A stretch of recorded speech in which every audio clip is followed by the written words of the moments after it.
passado por todas as regiões superiores, chegou a Éfeso. E achando ali alguns discípulos, disse-lhes: recebestes vós já o Espírito Santo, quando crestes? E eles disseram: nós nem ainda ouvimos que haja Espírito Santo. Perguntou-lhes então: em que sois batizados? E eles disseram: no batismo de João. No versículo 4, mas Paulo disse: certamente João batizou com o batismo do arrependimento, dizendo ao povo que cresce no que após ele havia de vir, isto é, em Jesus Cristo. E os que ouviram foram batizados em nome do Senhor Jesus. E impondo-lhes Paulo as mãos, veio sobre eles o Espírito Santo, e falavam línguas e profetizavam. Estes eram ao todo uns 12 varões. Agora, se você começa a estudar desde quando Deus chamou Paulo, no capítulo 13 de Atos dos Apóstolos, você vai observar que o que aconteceu no capítulo 19, na cidade de Éfeso, que foi algo extraordinário, não aconteceu nas outras cidades da forma que aconteceu em Éfeso. Por exemplo, no versículo 11, diz assim: e Deus, pelas mãos de Paulo, fazia maravilhas extraordinárias, de sorte que até os lenços e aventais se levavam do seu corpo aos enfermos, e as enfermidades fugiam deles, e os espíritos malignos saíam. O que aconteceu nessa cidade de Éfeso foi tão extraordinário. Você tem que entender o seguinte, irmãos: a cidade de Éfeso tinha o templo da deusa Diana, que no versículo 26, olha só o que diz aí: e bem veites e ouves que não só em Éfeso, mas até em quase toda a Ásia, este Paulo tem convencido e afastado uma grande multidão, dizendo que não são deuses que se fazem com as mãos. Não somente há o perigo de que a nossa profissão caia em descrédito, mas também de que o próprio templo da grande deusa Diana seja estimado em nada, vindo a majestade daquela que toda a Ásia e o mundo veneram a ser destruída. Esse homem que disse isso chamava-se Demétrios. Ele levantou esse alvoroço, porque o que estava acontecendo lá era conversões em massas. As pessoas estavam se convertendo a Deus, as multidões se convertendo a Deus, e essa cidade vivia principalmente da idolatria, das miniaturas do templo, que era chamado uma das 7 maravilhas do mundo antigo, das miniaturas do templo de Diana. E as pessoas estavam se convertendo e estavam deixando de adquirir essas miniaturas, e isso estava como que se acabando. E esse homem então levanta esse argumento dizendo: olha, o templo da grande deusa Diana vai ser estimado em nada, vai ser destruído. A Ásia e o mundo inteiro veneram ela. Era um trono de uma potestade conhecida, como eu já disse, a Rainha dos Céus, que estava estabelecida em Éfeso. Estava lá assentado aquele principado, e através dessa Diana recebia a adoração e impedia as pessoas de enxergarem a Deus como o único Deus e a Jesus Cristo, a quem Deus enviou. Agora, abra comigo no capítulo 17 de Atos. Vamos ver algumas coisas. Capítulo 17 de Atos, e o versículo 16 diz assim: enquanto Paulo os esperava em Atenas, o seu espírito se comovia em si mesmo, vendo a cidade tão entregue à idolatria, de sorte que disputava na sinagoga com judeus e religiosos todos os dias, na praça, com os que se apresentavam. E alguns dos filósofos epicureus e estoicos contendiam com ele. Uns diziam: o que quer dizer este paroleiro? E outros: parece que é pregador de deuses estranhos, porque lhes anunciava Jesus e a ressurreição. O 19: e tomando-o levaram ao Areópago, dizendo: poderemos nós saber que nova doutrina é essa de que falas? Pois coisas estranhas trazes aos ouvidos. Queremos, pois, saber o que vem a ser isso. Versículo 21: pois todos os atenienses e estrangeiros residentes de nenhuma outra coisa se ocupavam, senão de dizer e ouvir alguma novidade. E estando Paulo no meio do Areópago, disse: varões atenienses, em tudo vos vejo um tanto supersticiosos. Do 23 em diante, olha só a pregação que Deus usou o apóstolo Paulo nessa cidade. Olha só: porque passando eu e vendo os vossos santuários, achei também um altar em que estava escrito: ao Deus desconhecido. Esse, pois, que vós honrais, não o conhecendo, é o que eu vos anuncio.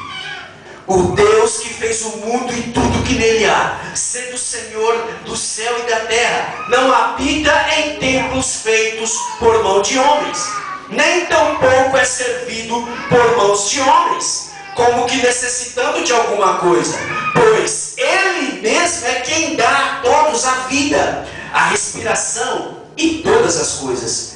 E de um só fez toda a geração dos homens, para habitar sobre toda a face da terra, determinando os tempos já dantes ordenados e os limites da sua habitação, para que buscassem ao Senhor, se porventura tateando o pudessem achar, ainda que não está longe de cada um de nós, porque nele vivemos e nos movemos e existimos, como também alguns dos vossos poetas disseram, pois somos também sua geração. Sendo nós, pois, geração de Deus, não havemos de cuidar que a divindade, Deus, seja semelhante ao ouro, ou à prata, ou à pedra esculpida por artifício e imaginação dos homens. Mas Deus, não tendo em conta os tempos da ignorância, anuncia agora a todos os homens e em todo lugar que se arrependam, porquanto tem determinado um dia em que com justiça de julgar o mundo, por meio do varão que destinou, e disso deu certeza a todos, ressuscitando-o dos mortos. Como ouviram falar da ressurreição dos mortos? Uns escarneciam e outros diziam: acerca disso te ouviremos outra vez. Paulo está na cidade de Atenas. Nessa época, Atenas não era a capital da Grécia, era o centro cultural da Grécia. A capital da Grécia, nesse tempo, era Corinto. Hoje é a Atenas. Paulo passa e vê muitos altares de ídolos, de várias culturas, ali na Grécia. E ele então ministra e prega uma palavra de poder. Paulo tinha unção, Paulo tinha autoridade. Depois de uma pregação dessa, o que eles disseram? Acerca disso te ouviremos uma outra vez. No versículo 34, todavia, chegando alguns varões a ele, alguns creram, entre os quais estava Dionísio, o Areopagita, e uma mulher por nome Dâmaris, e com ele outros. Daquela multidão que ouviu essa pregação nesse dia, somente alguns chegaram-se a Paulo, tocados pelo Espírito Santo. Paulo não teve muito sucesso aqui, nessa época, como aconteceu em Éfeso. Capítulo 18 e o versículo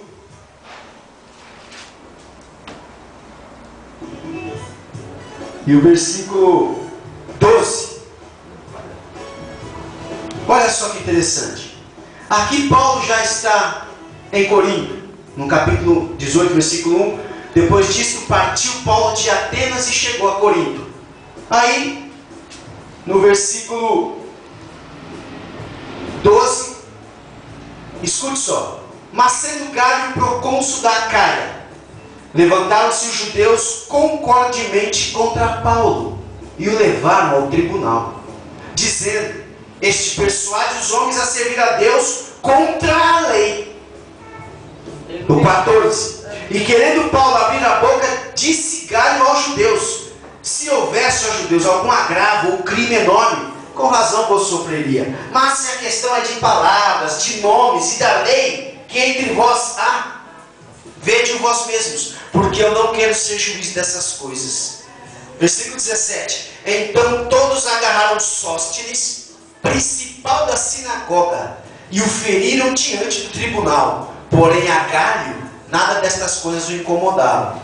O 18. E Paulo, ficando ainda ali muitos dias, despediu-se dos irmãos e dali navegou para a Síria, e com ele Priscila e Áquila, tendo rapado a cabeça em Cencreia, porque tinha voto.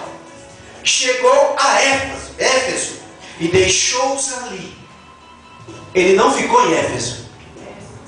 Ele passa por Corinto, prega a palavra de Deus, também não tem o sucesso que teve em Éfeso. Saiu dali, passou por Éfeso, deixou esses dois lá e seguiu o caminho. No versículo 23 diz que ele, estando ali algum tempo, partiu, passando sucessivamente pela província da Galácia e da Frígia, confirmando a todos os discípulos. Paulo fez um retorno onde ele já tinha passado, onde tinha ganhado algumas almas, confirmando os discípulos. Agora, Paulo sabia quem tinha chamado ele. Jesus apareceu para ele e disse para ele que ele seria usado para levar a palavra diante de reis, de governantes, e que ele seria muito usado nas mãos de Deus. Eu não sei, irmãos, aqui não está registrado, mas penso eu, que Paulo, tendo essas perseguições em cada cidade, os judeus se levantavam contra o povo judeu, que era da nação dele, influenciado por esse espírito da rainha do céu, se levantava contra Paulo, perseguindo, algumas vezes apedrejou, outras vezes ele foi chicotado. Era uma perseguição.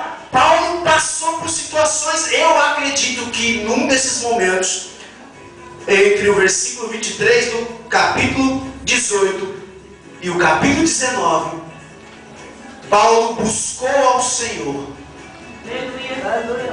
para saber, para entender o porquê que ele não estava tendo um resultado, sendo pregador da palavra de Deus. E Deus falou com ele. Glória a Deus. Deus falou com ele. Quando Deus falou com ele, agora escute o que eu vou dizer. A vida dele mudou. Sabe? A gente tem que entender algumas coisas.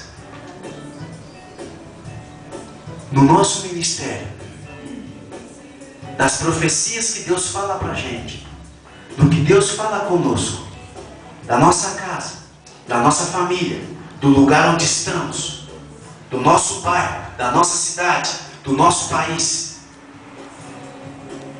O porquê que não estamos tendo os resultados ou as palavras que Deus fala conosco. Devemos entender por que não temos o que o Senhor diz para ter.